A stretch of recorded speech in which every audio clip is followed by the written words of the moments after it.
इन सबों के अंदर थोड़ा सा अनुशासन नहीं है। ये गणेरिये हैं, ये काऊ हर्ट्स हैं, ये काऊ हर्ट्स हैं, ये गणेरिये हैं हिंदुस्तान के। इनके अंदर अनुशासन नहीं है, जरा सा इनके अंदर हिम्मत नहीं है। हिंदुस्तान ऐसे नहीं चल सकता है।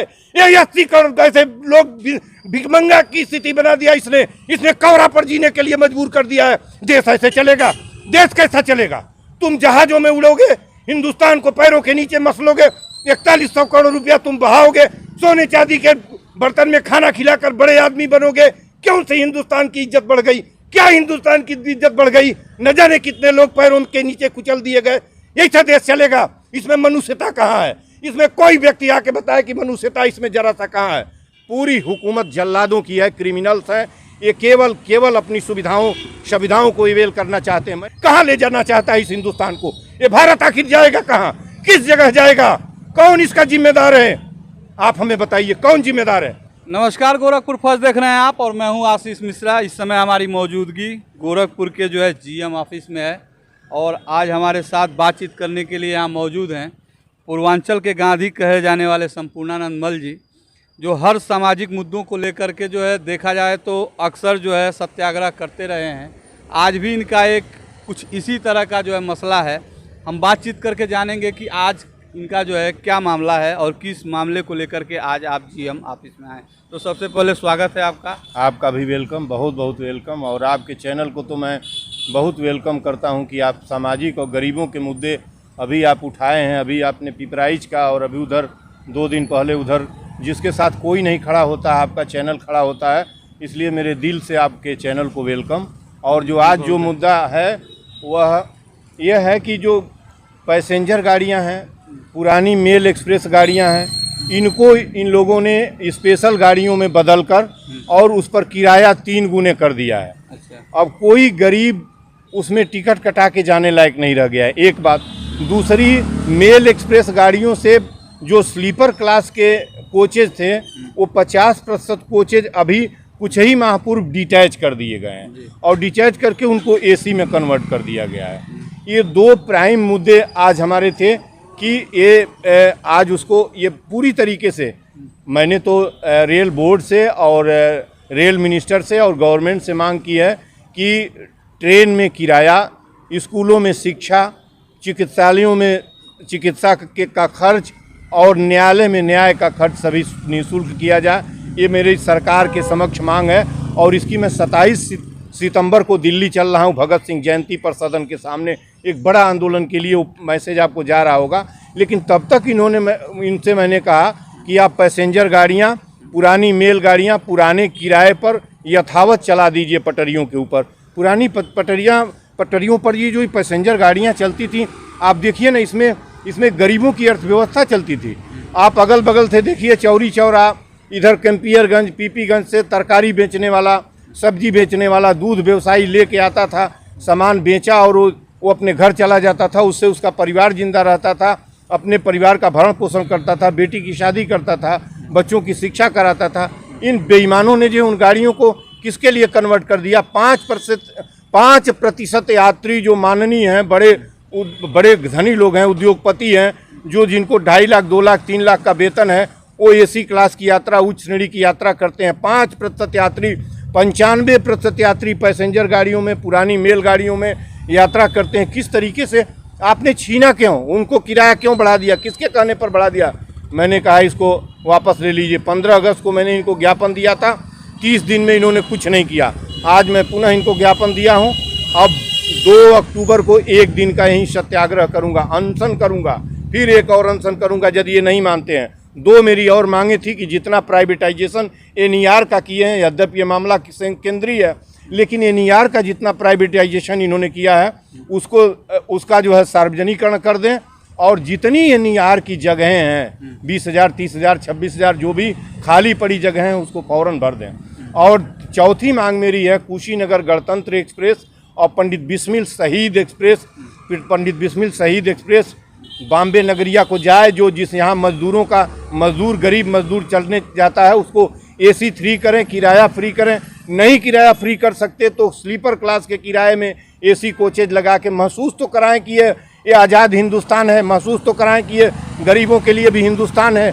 आप वंदे भारत में कौन यात्रा करेगा? मेरी तो 3 पीढ़ी अभी नहीं कर सकती है। मैं 800 रुपया दे के लखनऊ नहीं जा सकता, एग्जीक्यूटिव क्लास में 1600 रुपया दे के नहीं जा सकता। 1% लोग यात्रा करते हैं और बाकी लोगों का आपने पैर कलम कर दिया। किसने कहा किराया बढ़ाने को? किसने कहा पैसेंजर गाड़ियाँ और मेल गाड़ियाँ आप एक्सप्रेस गाड़ियों में बदल दीजिए? ये बेईमान मिनिस्टर क्या करता है इस देश का? ये डकैत हैं, सबकी क्रिमिनल हैं। ये क्या हैं? इन्होंने क्यों बदल दिया पैसेंजर और पुरानी मेल गाड़ियों को एक्सप्रेस गाड़ियों का टिकट वसूलना इन्होंने क्यों चालू किया? क्यों इन्होंने किराए की वृद्धि की? कहाँ से आएगा? गरीब 80 करोड़ लोग जो 5 किलो अनाज पर जीते हैं वो किराया कहाँ से पाएगा? कौन किराया देगा? इन बेईमान, ये बेईमान किराया देंगे? किसके कहने पर बढ़ाए हैं? रेल 142 करोड़ लोगों की संपत्ति है। आपके बाप की जागीर है कि आप रोज किराया बढ़ाएंगे? मैंने इनको 2 मौका दिया। 2 अक्टूबर को 1 दिन का अनशन करेंगे। मुझे उम्मीद है कि जो इनके स्तर से मांगे हो सकती हैं, मानी जा सकती हैं, वो महाप्रबंधक महोदय अपनी कमेटी से बात करें। जो गाड़ियों से डिटैच किए हैं कोचेज उसको फौरन जोड़ दें, स्लीपर क्लास की 50%, और पैसेंजर गाड़ियों को जो मेल बना के इन्होंने किराया 3 गुना किया है, बढ़ाया है, उसको वापस ले लें। जो इनके और कुशीनगर जो गणतंत्र, दुनिया का सबसे पहला गणतंत्र, आज से 2900 साल पहले गणतंत्र यहाँ वैशाली का गणतंत्र काम कर रहा था। वैशाली एक्सप्रेस चलती है, कुशीनगर एक गणतंत्र एक्सप्रेस है। यहाँ राजधानी को जोड़िए और वो बुद्ध का वर्ल्ड रिनाउंड प्लेस है, दुनिया उसको जानती है, बुद्धिज्म का प्लेस है। वहाँ से एक कुशीनगर एक्सप्रेस, एक कुशीनगर गणतंत्र एक्सप्रेस गोरखपुर को दिल्ली से जोड़िए, और एक पंडित बिस्मिल शहादत जो भारत है, पंडित बिस्मिल, उनके नाम पर एक बिस्मिल शहीद एक्सप्रेस गोरखपुर से बम्बई नगर को जोड़ी जाए। ये हमारी इनके समक्ष मांगे हैं।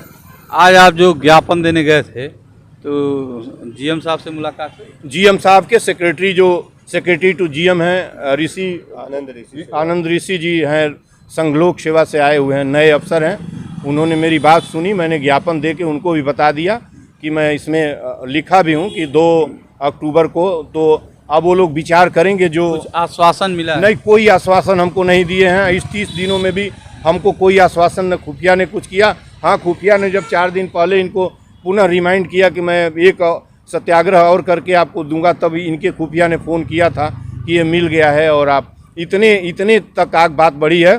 2 अक्टूबर के पहले मैं समझता हूं कि कुछ न कुछ ये अपडेट करेंगे एनईआर से, और आप लोगों को विश्वास दिलाता हूं कि आप जैसे जनवादी पत्रकार जो लोगों की और गरीबों की समस्या उठाते रहे हैं, यदि आप उठाएंगे तो आपको यकीन दिलाता हूं कि यहाँ से एक गणतंत्र एक्सप्रेस कुशीनगर और एक बिस्मिल शहादत एक्सप्रेस जो बॉम्बे नगर को जोड़ेगी, AC3, दोनों AC3 गाड़ियाँ चलेंगी और किराए मुक्त गाड़ियाँ चलेंगी। हिंदुस्तान के अंदर 2 गाड़ियाँ यहाँ से चलेंगी, और सस्ते में नहीं मुक्त कर सकते तो सस्ते में चलाएं। कोई हम नई बात मांग नहीं कर रहे हैं। लालू प्रसाद यादव जी के ज़माने में गरीब रथ चली थी, औने पौने दाम में चली थी। जब किराया 700 हुआ करता था तो 250 में गरीब रथ दिल्ली की यात्रा कराती थी। आप आज देश धनी बता रहे हैं, हुआ है इतना, मुल्क को धनी बता रहे हैं और गरीबों का पैर काट रहे हैं। जल्लाद की तरह से आप टैक्स बढ़ाते चले जा रहे हैं। हमारे कीमत क्यों बढ़ाई गई? आप बताइए कि किराया किसने बढ़ा दिया?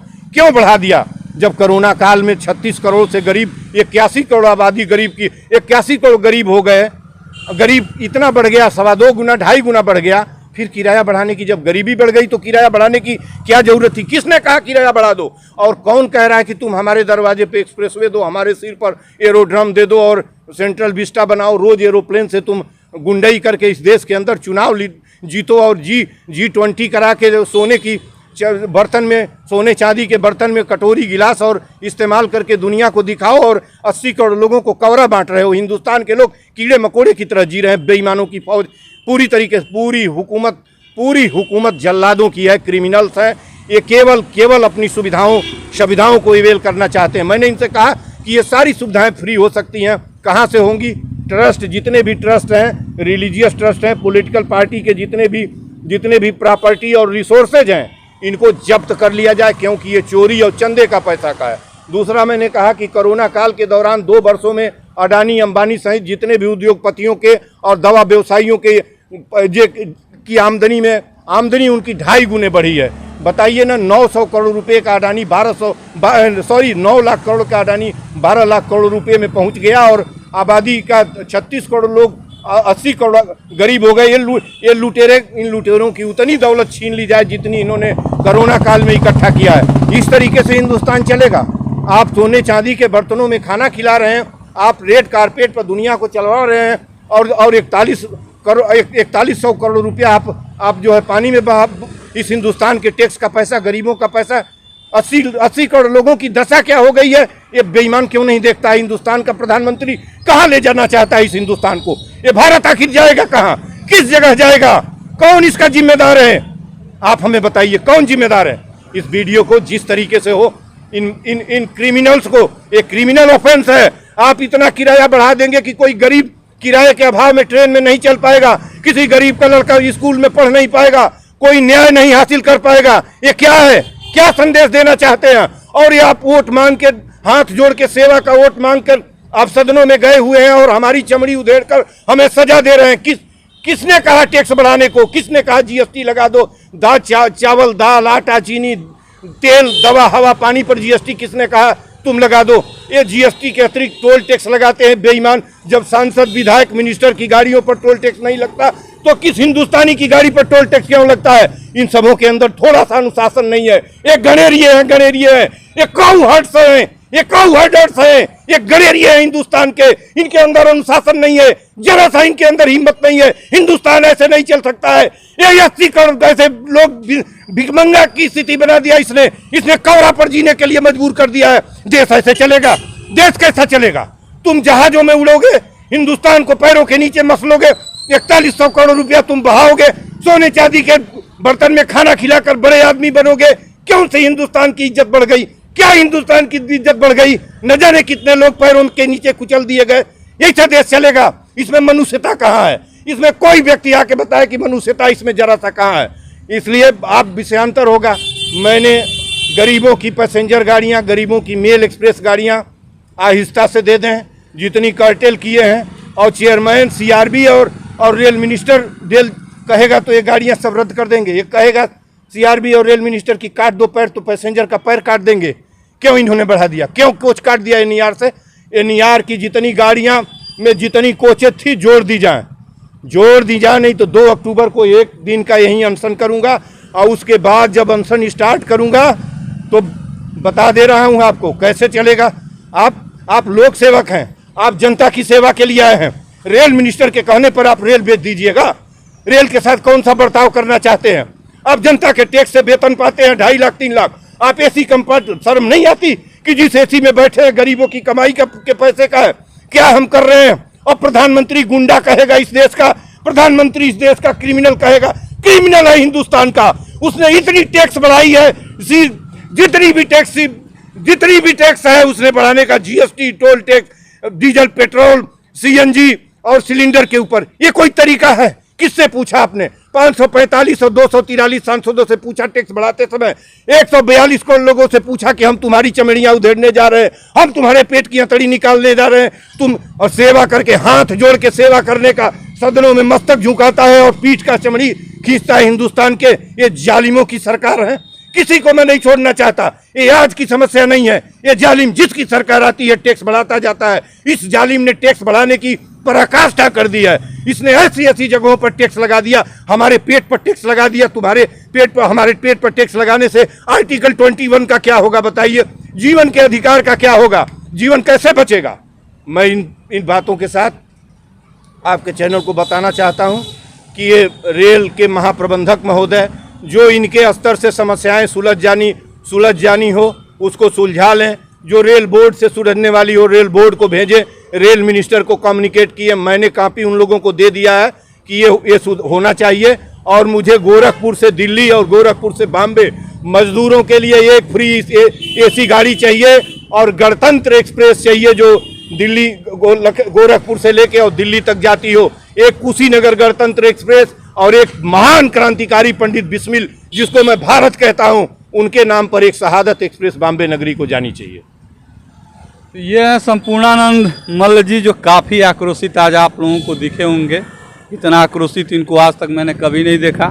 सरकार की योजनाओं की जो है बखिया उधेड़ दी, और आज यहाँ महाप्रबंधक के कार्यालय में इन्होंने जनता के मुद्दे से जुड़े जो है प्रश्नों को लेकर के जो है ज्ञापन दिया है, और वहाँ पे जो है जनता के लिए बहुत सारी जो है मांग की है। अब देखिए जो है महाप्रबंधक इनके मांग को जो है स्वीकार करते हैं या ठुकरा देते हैं। ये तो आने वाला समय बताएगा।